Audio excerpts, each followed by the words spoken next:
파라마한사 요가난다. 힌두교, 불교, 기독교, 이슬람교를 비롯하여 철학, 인문학, 과학, 예술 등 다양한 경계를 넘나들며 진리의 보편성을 설파한 요가난다는 1893년 인도의 고라크푸르에서 태어났다. 어린 시절부터 수차례 신비한 영적 체험을 했고 구도자가 되려는 열망을 품은 채 여러 성자들을 찾아다녔다. 17살 때 운명적으로 만난 스승 유쿠테스 와르의 엄격한 가르침을 받으며 아슈람에서 명상과 요가 수련에 전념했다. 그는 마침내 삶과 죽음의 근본 문제, 생명의 실상 및 우주의 본질을 꿰뚫는 궁극의 깨달음을 이루었다. 요가난다는 신을 체험적으로 인식하는 심층 종교의 핵심을 전하며 심오한 정신세계로 인도하는 안내자로서의 사명을 평생 실천했다. 그의 가르침은 자아의 벽을 허물어뜨리고 진정한 대자유를 찾으려는 사람들에게 아주 큰 영향을 주었다. 1946년 요가난다는 영혼의 자서전을 출간했다. 이 책은 20세기 최고의 영적 도서로 선정되었고 현재까지 전 세계 30여 개의 언어로 번역 출판되어 600만 독자들의 관심을 모았다. 1952년 파라마한사 요가난다는 지상에서의 영적 순례를 마치고 의식적으로 육체를 버리는 마하사마디에 들었다. 영혼의 자서전 이 책은 요가난다가 겪은 기이한 삶의 궤적에 대한 아름다운 이야기인 동시에 고대의 요가 과학과 유구한 명상 전통에 대한 깊이 있는 안내서이다. 또 일상의 사건들과 비범한 사건들 모두의 배후에 존재하는 미묘하면서도 명확한 법칙을 명쾌하게 설명하며 우리를 영적 깨달음과 우주의식의 세계로 이끌어준다.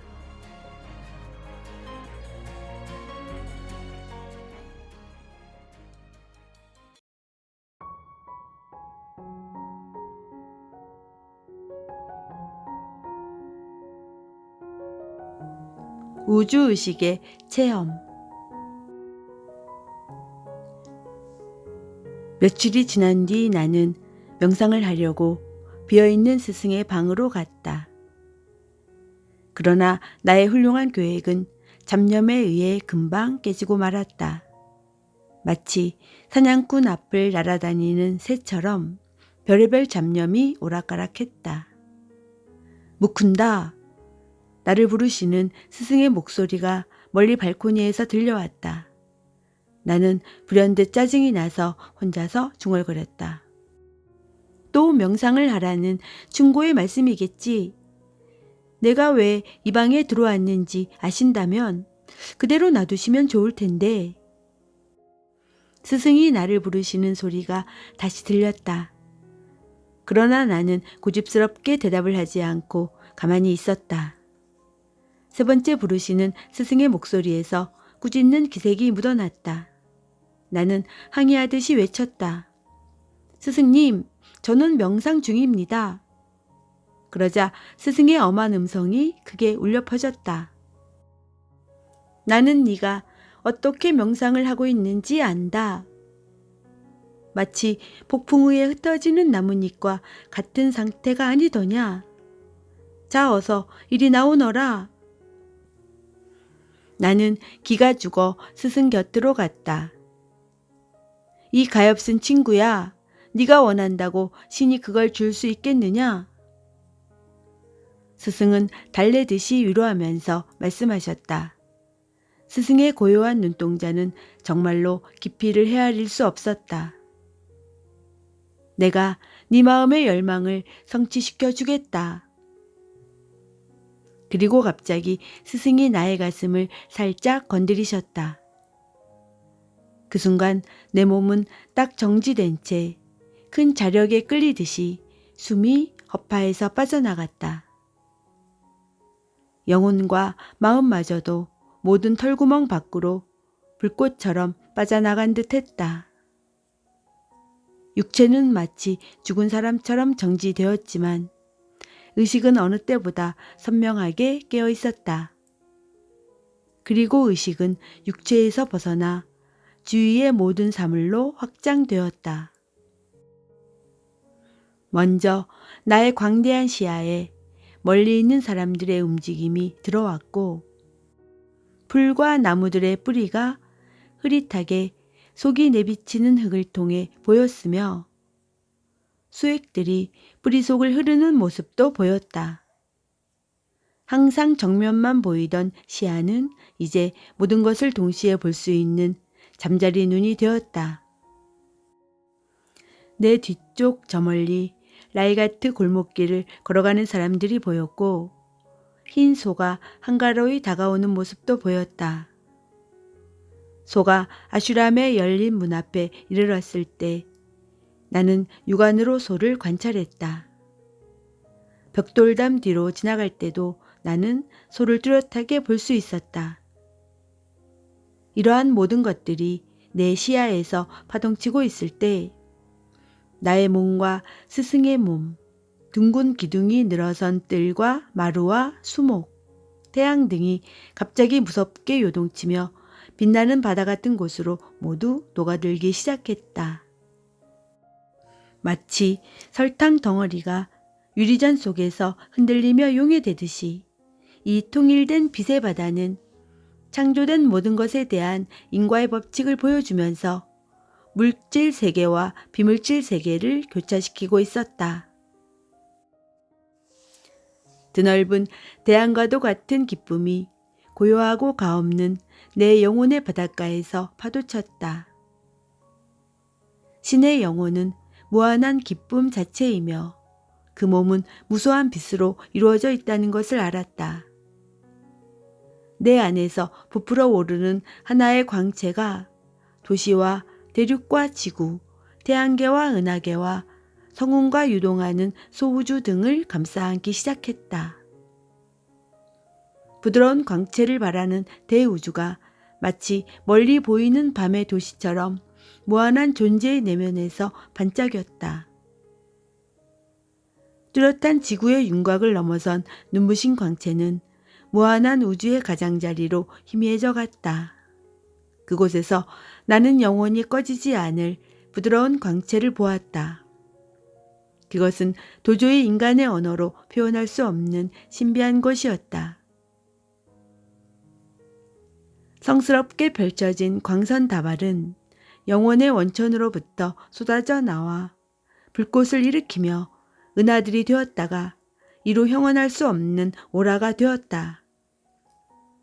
나는 계속해서 창조의 빗줄기들이 성운으로 뭉쳐졌다가 투명한 불길의 얇은 판으로 녹아드는 모습을 보았다. 주기적인 회귀작용에 의해 수십 조의 세계가 미묘한 광채가 되고 그 불은 다시 창공이 되었다. 나는 그때서야 신들이 사는 세계의 중심이 내 가슴 속에서 직관적으로 지각할 수 있는 한 점이라는 사실을 깨달았다. 빛나는 광위는 나의 중핵으로부터 우주적 구조물의 구석구석으로 뻗어나갔다. 더없는 행복의 앞니타, 즉 불멸의 과즙이 수은처럼 흐물흐물 나를 통해 고동치면서 흘렀다. 나는 오음하고 울려 퍼지는 신의 창조 음성을 들었다. 오음이야말로 우주의 발동기가 내는 진동음이었다. 갑자기 숨이 폐로 돌아왔다. 거의 참을 수 없을 정도의 실망감과 함께 무한한 광대함 또한 사라진 것을 느꼈다. 다시 치욕스러운 육체의 동굴에 갇혀버린 나는 희열의 우주의식으로 되돌아갈 수가 없었다. 마치 탕아와도 같이 대우주의 고향으로부터 도망쳐 나와 협소한 소우주 안에 갇혀버린 것이다. 스승은 내 앞에 미동도 하지 않고 서 계셨다. 나는 무릎을 꿇고 그토록 열망해온 우주의식의 체험을 베풀어 주신 데 대해 감사를 드렸다. 스승은 나를 일으켜 세우고는 조용히 말씀하셨다. 황홀 상태에 너무 도취되어서는 안 된다. 아직 세상에서 할 일이 많이 남아있다. 자, 우리 발코니를 쓸고 나서 겐지스 강가나 같이 걷도록 하자. 내가 빗자루를 가져왔다. 그러면서 스승이 내게 균형 잡힌 생활의 비밀을 가르쳐주고 계시다는 생각이 들었다. 영혼은 우주의 심연을 건너뛰어야 하고 육체는 일상의 의무를 다해야 하는 것이다.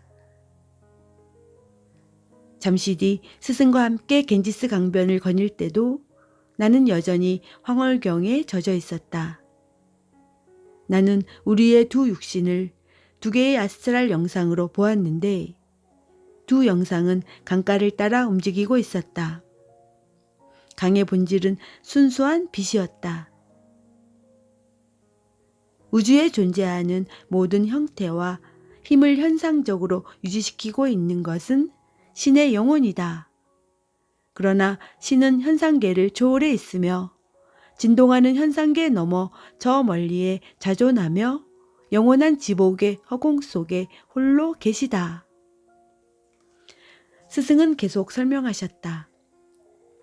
지상에서 자아실현을 성취한 사람들은 이와 비슷하게 이중적 존재 양식을 영위한다. 세상에서 자신들이 해야 할 일을 열심히 수행하면서 한편으로 내면의 지복에 침잠하기도 한다. 신은 자기 존재의 무한한 기쁨 그 자체로부터 모든 인간을 창조하셨다.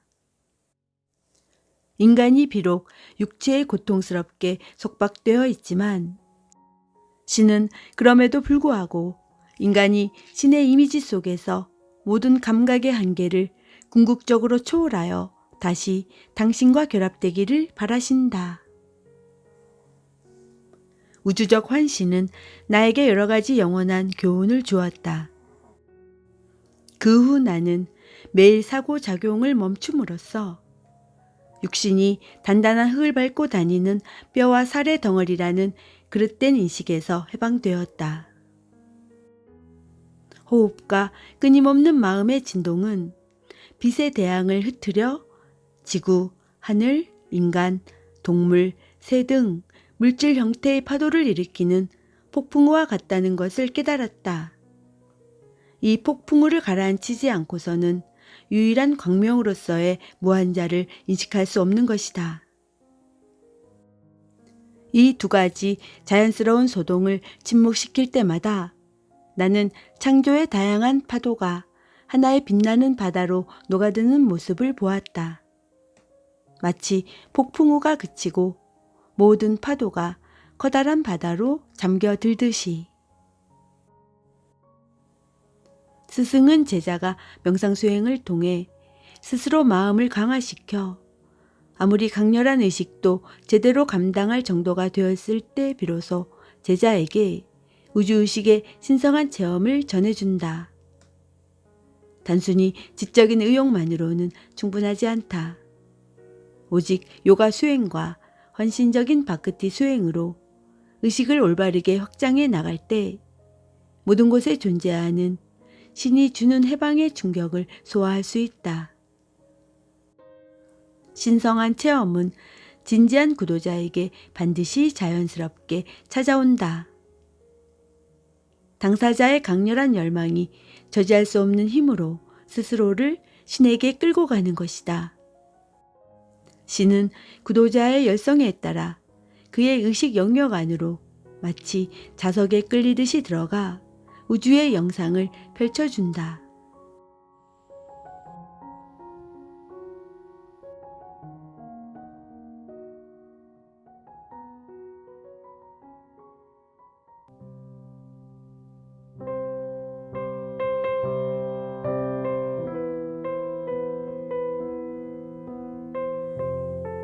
별들의 메시지를 이해하다. 묵군다. 너는 왜 점성술이 권하는 발찌를 끼지 않느냐? 스승님, 그걸 꼭 끼어야 합니까? 저는 점성술을 안 믿습니다. 그건 믿음의 문제가 아니다. 우리가 지녀야 할 과학적 태도는 믿음보다는 옳고 그름의 여부에 달려있다. 만유인력의 법칙은 뉴턴이 발견하기 이전이나 이후에나 똑같이 존재한다. 우주의 법칙들이 인간의 믿음에 따라 좌우된다면 우주는 그야말로 무질서한 난장판이 되고 말 것이다. 고대 점성학이 현재처럼 악평을 받고 있는 것은 사이비 학자들 때문이다.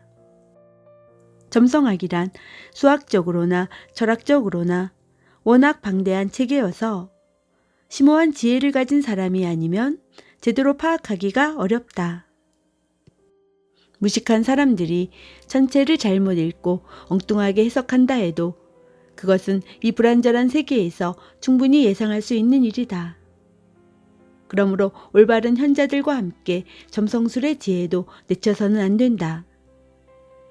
만물의 모든 부분은 서로 연결되어 있으며 서로 영향을 끼치는 법이다. 우주의 균형 잡힌 리듬은 바로 그러한 상호 의존성에서 나온다. 사람은 인간의 형상으로 있는 한 두 가지 힘과 계속 싸워야 한다. 첫째는 자기 내부의 도살인 소용돌이, 즉 흙과 물과 불과 공기와 기타 에테르 원소들의 혼합물에서 비롯되는 격정과 싸워야 한다. 둘째는 외부의 힘, 즉 대자연의 분산력과 싸워야 한다. 그러므로 인간이 육신의 존재로 남아있는 한 하늘과 땅의 무수한 상호작용에 의해 영향을 받게 되는 것이다. 점성학이란 행성의 자극에 대한 인간의 반응을 연구하는 분야이다. 별들이 의식적으로 호의나 적의를 품지는 않을 것이다. 별들은 다만 긍정적이거나 부정적인 일정한 빛을 발할 뿐이다. 태어나는 아이는 천체의 빛들이 개인의 업과 수학적으로 조화를 이루는 그날 그 시각에 태어난다. 그러므로 그의 천궁도는 불변의 전생과 가변의 미래를 표시해주는 중요한 그림이다. 하지만 탄생의 별자리는 직관적인 통찰력을 가진 사람이 아니고는 정확하게 해석할 수 없는데 그런 사람은 아주 드물다. 탄생의 순간에 하늘로부터 발산되는 메시지는 그의 운명을 강조하려는 것이 아니라 그가 우주의 속박에서 벗어날 수 있도록 의지를 북돋우려는 것이다. 사람은 자기가 한 일을 다시 원상회복시킬 수 있다. 자기 인생을 지배하는 것이 어떤 결과물이든 간에 그 원인은 바로 자기 자신에게 있다. 인간은 어떠한 한계도 극복할 수 있는데 그것은 한계 자체를 만들어낸 것이 애당초 자신의 행동이기 때문이고 또 인간은 별들의 압력으로부터 자유로운 영적 자질을 가지고 있기 때문이다. 점성학을 잘 모르고 미신적으로 두려움을 갖게 되면 그런 사람은 별들이 기계적으로 이끄는 대로 따라가는 비굴한 노예가 된다. 현명한 사람은 자신의 별들, 다시 말하면 전생을 극복하기도 하는데 그것은 충성의 대상을 피조물에서 창조주로 옮김으로써 가능하다.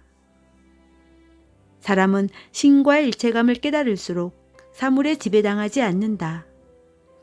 영혼은 언제나 자유롭다. 영혼은 태어나지 않으므로 죽음도 없다. 영혼은 결코 별들에게 지배받지 않는다.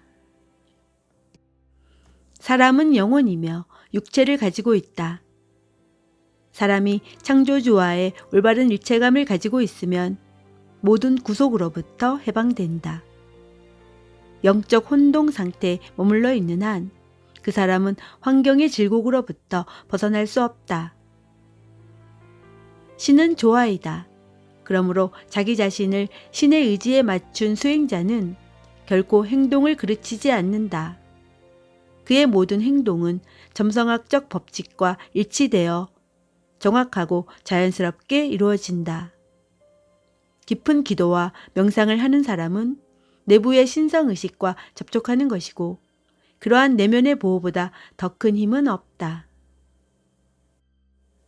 그런데 스승님, 왜 저에게 점성술 팔찌를 권하십니까? 나는 오랜 침묵 끝에 감히 여쭤보았다. 여행하는 사람이 지도를 버려도 괜찮을 때는 목적지에 도착했을 때이다.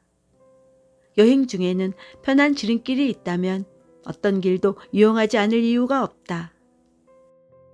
옛 스승들은 인간이 미망 속에서 헤매는 기간을 단축시키는 많은 방법을 발견했다. 업의 법칙에는 지혜의 힘으로 교묘히 조정할 수 있는 모종의 역학적 특징들이 있는 것이다. 인간의 모든 병은 우주의 법칙을 어기는 데서 발생한다. 경전에 보면 인간은 신의 전지전능을 부정하지 않으면서 자연 법칙을 만족시켜야 한다고 되어 있다. 사람은 모름지기 신이여 저는 당신을 믿나이다.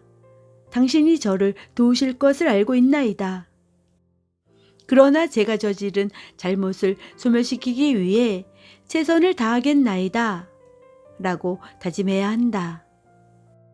또한 여러 가지 방법으로 기도, 의지력, 요가 명상, 성자와의 대화, 점성팔찌 따위를 사용하여 전생의 잘못이 빚어내는 역효과를 극소화시키거나 중화시켜야 한다. 집에 피뢰침을 설치하여 번개 충격을 흡수하듯이 육체라는 사원도 일정한 방법으로 보호할 수 있다. 고대의 요기들은 순 금속이 행성들의 부정적인 인력을 강력히 상쇄하는 아스트랄 빛을 발산하는 것을 발견했다. 우주에는 전기와 자기의 방사물질이 끊임없이 순환하고 있어서 인간의 육체에 좋든 나쁘든 영향을 미치지만 당사자는 그런 사실을 알지 못한다. 옛날 인도의 리시들은 그처럼 미묘한 우주적 영향력의 역효과를 극복하는 문제에 대해서 깊이 생각했다. 리시들은 금속과 금속의 결합인 합금뿐만 아니라 식물과 식물의 결합도 유익하다고 밝혀냈다. 그중 가장 효과적인 것은 2캐럿 이상의 흠집 없는 보석이다. 이와 같은 점성학의 실용적 활용에 대해 인도 밖에서는 별로 진지한 연구를 수행하지 않았다. 잘 알려지지 않은 사실 중 하나는 그러한 보석이나 금속, 기타 성분의 결합체는 필요한 무게가 확보되지 않거나 그 물건들이 피부에 밀착되지 않으면 아무 소용이 없다는 점이다. 스승님, 꼭 스승님의 충고대로 점성술 팔찌를 하겠습니다. 그래서 별들의 힘을 이겨내겠습니다. 일반적인 목적을 위해서는 금이나 은, 구리로 만든 팔찌를 쓰라고 하겠지만 특수한 목적을 위해서는 은과 납의 합금으로 된 것을 쓰라고 권하고 싶다. 스승님, 특수한 목적이란 무슨 뜻입니까? 무쿤다야, 별들은 지금 너에게 불길한 영향을 끼치려고 한다. 하지만 두려워하지 마라. 내가 너를 보호해 주겠다.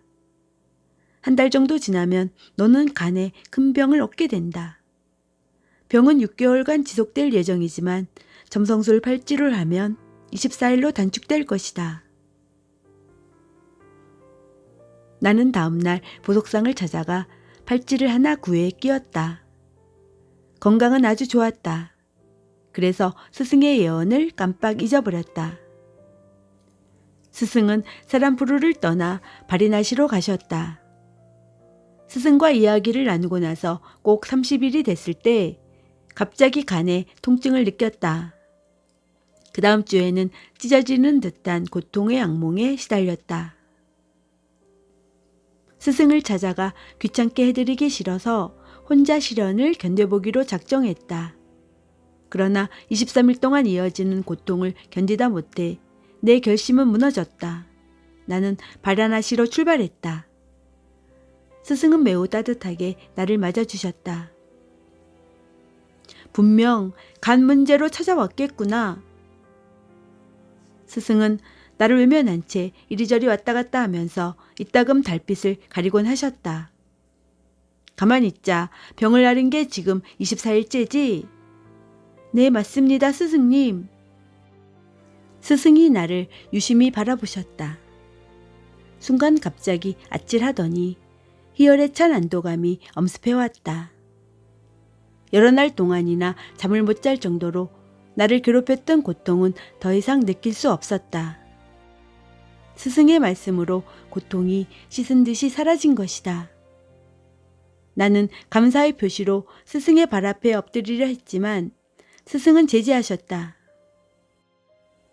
내가 스승 옆에 잠잠히 서 있자 스승의 눈이 행복하게 빛났다. 스승의 태도로 보아 내 병을 고쳐준 것은 당신이 아니라 신이라는 사실을 알려주고자 하시는 것 같았다. 나는 지금까지도 무거운 은과 나무로 된 팔찌를 끼고 있다.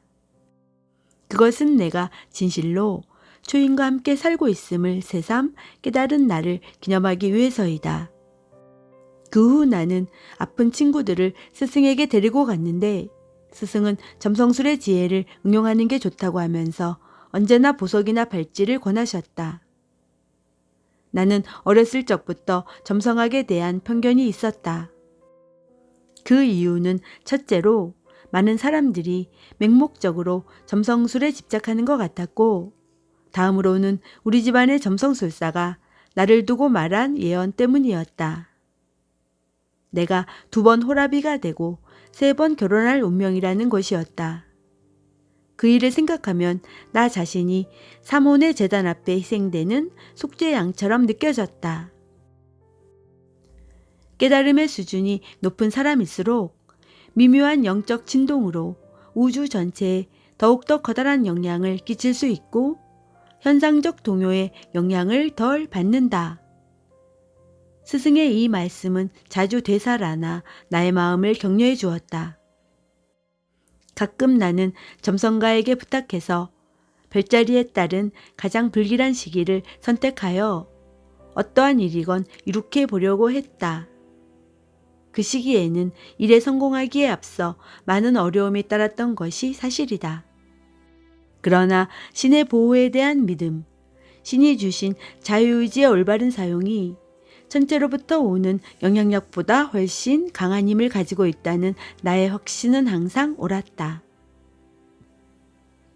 태어날 때 별들로 오는 메시지는 사람이 전생의 노예임을 나타내는 것이 아니라 자만을 경계하기 위한 것이다.